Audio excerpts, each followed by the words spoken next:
Well, welcome to 10-Minute Record Reviews, episode 296. And this time we're going to talk about this record by Wes Montgomery, The Incredible Jazz Guitar of Wes Montgomery. This is a 1971 Japanese, as you can tell by the Obi strip, repress, with which I'm perfectly happy. So Wes Montgomery is one of the great jazz guitarists in jazz history. And on this record, arguably, he creates the sound which we now associate with modern jazz guitar.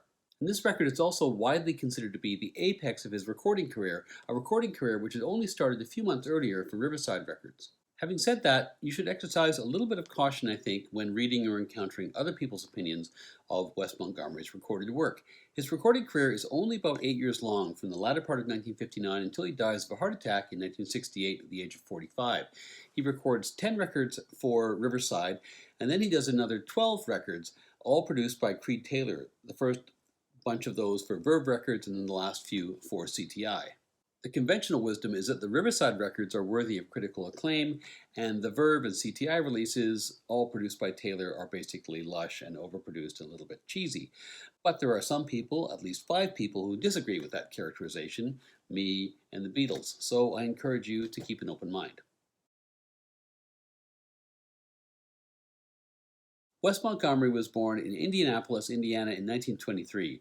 He's the younger brother of the bass player Monk Montgomery, and he's the older brother of the piano and vibes player Buddy Montgomery. Their parents split up pretty soon after Wes was born, and Wes and Monk moved with their dad to Columbus, Ohio. While they were living in Columbus, Wes does play some music. His brother had a job and had bought him kind of an unusual instrument, a 4-string tenor guitar. He learns to play that, but eventually he has to unlearn all of that when he picks up the 6-string as an adult. The family returns to Indianapolis in the early 1940s, and at that point, a huge jazz scene has sprung up along the main drag of black culture in Indianapolis, Indiana Avenue. Wes, however, at this point, age 19, was not really even a musician. He was a welder by trade, he got married, and then one night in 1943, he heads out with his wife to a dance, and they hear a record by Charlie Christian. And Montgomery is blown away and resolves, I gotta pick up the guitar again, and this time I'm gonna play the real McCoy. So off he goes to the Five and Dime, buys his first real 6-string, learns how to play. He's basically copying Charlie Christian records, and he's developing a very unusual technique because he and his wife live in this little tiny apartment with paper-thin walls. The neighbors don't like having an electric guitarist nearby, so he has to play very, very quietly. And what he does is he develops a technique of just striking these strings with the edge of his thumb. He develops rapidly, and within a year he's playing clubs on Indiana Avenue, but he keeps his day job at the time to care for his family. In 1948, his big break, not his only big break, but his first big break, arrives when Lionel Hampton comes to town with his orchestra. They go out onto Indiana Avenue to listen to players at the clubs, and Hamp hears Montgomery just ripping these Charlie Christian solos, signs him up, and for the next 2 years, Montgomery tours with the Hampton Orchestra. And that should have been his launching pad, but Montgomery found himself to be a bit of an unadventurous traveler, and he also was a bit of a homebody. He missed his wife and kids, understandably, and at the end of 2 years, he said to Hampton, that's it, I've got to go back to Indianapolis. And he spends most of the 1950s in Indianapolis playing in small combos. The groups he was with in this period include some names that are familiar to jazz fans. He was with the Eddie Higgins Trio, and you can actually hear those performances, or some of them anyway, on a retrospective release from 2009 called One Night in Indy. He also played with Leroy Vinnegar, another Indianapolis legend and king of the walking bass. And then around 1955, he and his brothers Monk and Buddy form a quintet with 2 other brothers, not from the same family, but a different family, the Johnson family, Sonny Johnson on drums and Alonzo Johnson on tenor sax. And they end up recording for Quincy Jones, and though those recordings were never released at the time, but in 2014 they were released as a Record Store Day kind of retro release, an EP. And of the 5 songs in that EP, 4 are Wes Montgomery originals. The problem, however, was that they were outgrowing Indianapolis, and so in 1957 all 3 Montgomery brothers head out to LA. Buddy and Monk end up forming a group called the Master Sounds, of which they were 2 members, and this group ends up getting signed by Dick Bach to Pacific Jazz.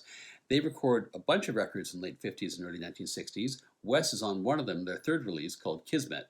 That comes out in 1958, but Wes is still not really ready to leave his family behind, so he goes back to Indianapolis, and there for the next 2 years he leads a trio with Sonny Johnson, who had previously been in the quintet, on drums, and an organist, a guy called Melvin Ryan.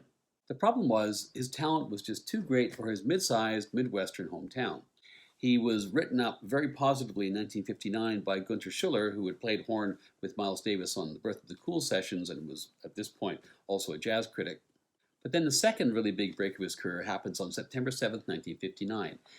That night, Lenny Tristano, George Shearing, and Cannonball Adderley are all in town as part of something called George Wine's Newport Jazz Fest, which was kind of just a touring jazz review. They play the big theater in Indianapolis, the Indiana Theater, and then afterwards they go out to an after-hours club, which has the greatest name of any jazz club I've ever heard, called the Missile Room. And there, the band that's got a regular gig is Wes Montgomery's trio. The trio sees who's arrived to hear them. They're a little bit nervous, but they play their socks off. The Adderley brothers are amazed, and then later that night, possibly a little bit inebriated, they try and find a phone. There's no phone at the club. They can't find a payphone. They try to get into a gas station, all to phone Orrin Keepnews at Riverside Records in New York, tell him, who's their producer, to tell him, you got to sign this guy. Well, they don't get through, but eventually Cannonball does actually make it into Keepnews' office at Riverside in New York, and he does a big sell job, and Keepnews hears Montgomery, and he's sold, and he signs him. At first, Keepnews takes Montgomery into the studio in a trio setting with Melvin Ryan, his sideman from Indianapolis, and a little-known drummer, a guy called Paul Parker, and that results in his debut for Riverside. But then 3 months later, Keepnews decides to match Montgomery with some serious A-list New York hard bop talent, and they go into the studio in January 1960 to make this record. This record is made at Reeve Studios in New York in January 1960 in 2 different sessions. 5 songs were recorded on January 26th and then 3 more on January 28th. Orrin Keepnews, the label owner, is the producer. Wes Montgomery is an electric guitar. Tommy Flanagan, the versatile and highly professional hard bop keyboardist, is on piano. Percy Heath is on bass, and Tootie Heath, his brother, is on drums. Percy Heath is appearing essentially on the back of 10 years at the absolute top of the jazz world. His younger brother, Tootie, obviously less experienced, but his credits in recent years have included being a sideman or a session guy for John Coltrane, for J.J. Johnson, for Nina Simone, the Adderleys, and so on. So this is some top-class talent. Side one starts with a cover of the Sonny Rollins track, Arrogant. And even if you know how Montgomery's technique works and you've kind of internalized it intellectually, still, it's absolutely amazing on this track how he's pulling off the runs that he pulls off just with his thumb. And what's equally great, I find, is the way that when Flanagan comes in to play his solo, he meets Montgomery exactly where he is, and there's a seamlessness to that transition. The next track is D Natural Blues, which is the first of 4 Montgomery originals, and what really stands out here in an otherwise fairly unremarkable blues composition is Montgomery's use of octaves, which of course is a signature move of his whole career. The cover of Polka Dots and Moonbeams is a very sensitive rendition, aided by some lovely brushwork from Tootie Heath. Then side one concludes with 4 on 6, which is a Montgomery original, and I think is by some distance the compositional highlight of the first side, with that really unusual 4-note ostinato that comprises the head arrangement, and both Montgomery and Percy Heath shine all the way through this track. Side 2 begins with Montgomery's third original, West Coast Blues, which is another showcase for his octave technique. In Your Own Sweet Way is a very gentle ballad, and what I admire here is the phrasing in Wes's solo. Mr. Walker, the fourth of the originals, is a really interesting track. I don't really have the knowledge or vocabulary musically to describe exactly what's different about it. All I can say is this sounds very much ahead of its time. This could have been written and recorded 15 or 20 years later on. The final track, Gone with the Wind, is a very gentle, loungy little number which features the fraternal rhythm section, which swings harder here than maybe anywhere else on the LP. For a record which is rooted almost entirely in the blues, there's a lot of variety on here. On top of that, the main attraction, of course, is the virtuosity of Wes Montgomery. And to hear this record for the first time nowadays, Montgomery's innovations, like the soft sound of his thumb picking, like his use of octaves, may not seem like big news, but that's only because we're so used to hearing these sounds. We've associated these sounds as the sound of modern jazz, thanks to countless imitators. But this record is ground zero for all that, and for me, it's 5 out of 5 stars.